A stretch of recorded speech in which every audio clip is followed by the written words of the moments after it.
Injustice anywhere is a threat to justice everywhere. That's the word, as you know. And according to some, a flagrant injustice is unfolding in restaurants across America: plastic straws.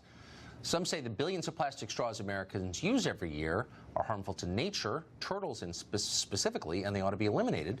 Many restaurants are now supplying straws only by request or eliminating them altogether.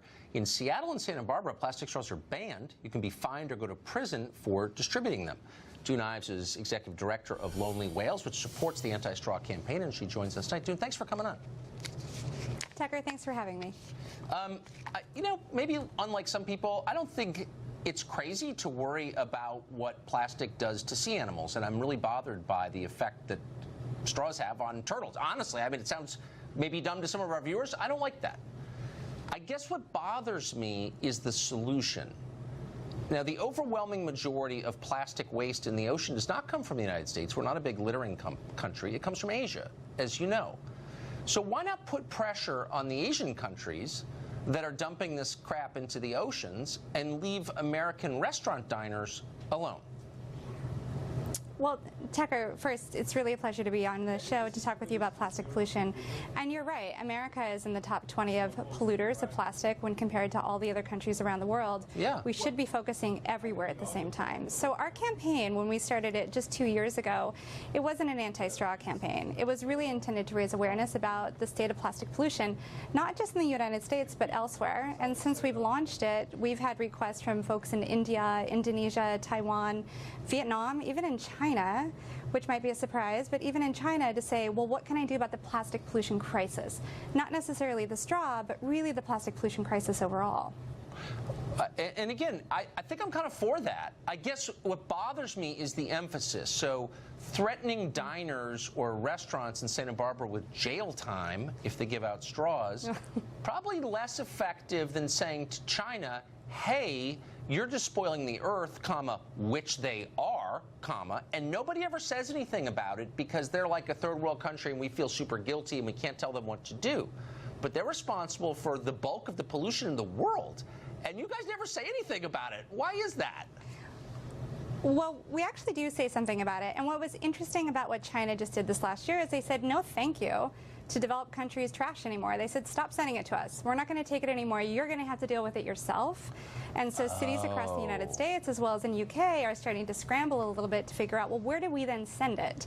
Do we send it to Vietnam? Again, it's our fault. Malaysia? Wait a second. No, I'm not that saying was an interesting sleight of hand. So China is somehow environmentally aware because it blames its environmental degradation, its environmental crimes on the United States. Is that what you're saying?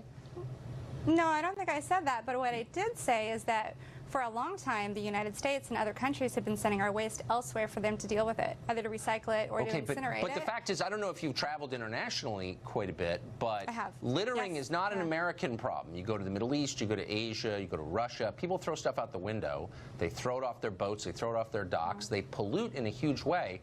And American environmental groups, which are totally PC, as you know, refuse to say anything about it because they're not Western. So it's considered bigoted or something to point out that, like, litter's bad no matter who does it. Do you see what I'm saying? Will you admit that? Because it's true.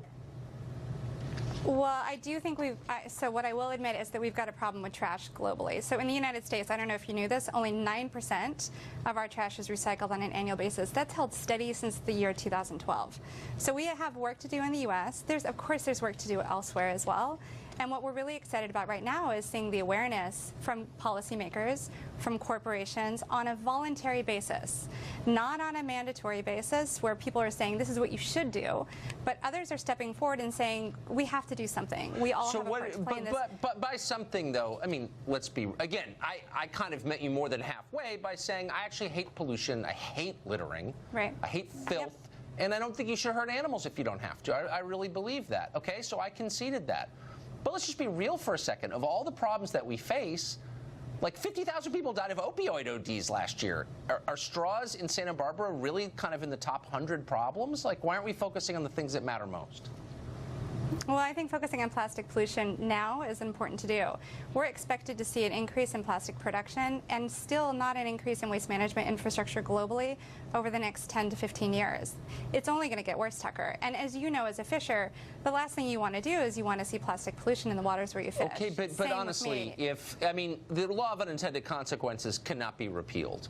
So if you ban straws, companies start making plastic sippy tops, which use more plastic than the straws did. So maybe that's not a success. Right, okay, so, I mean, short of like banning drinking except out of your hands, what's the solution there? Well, then we would all need plastic bibs to be able to protect our clothes, and that wouldn't be part of the solution either, would it?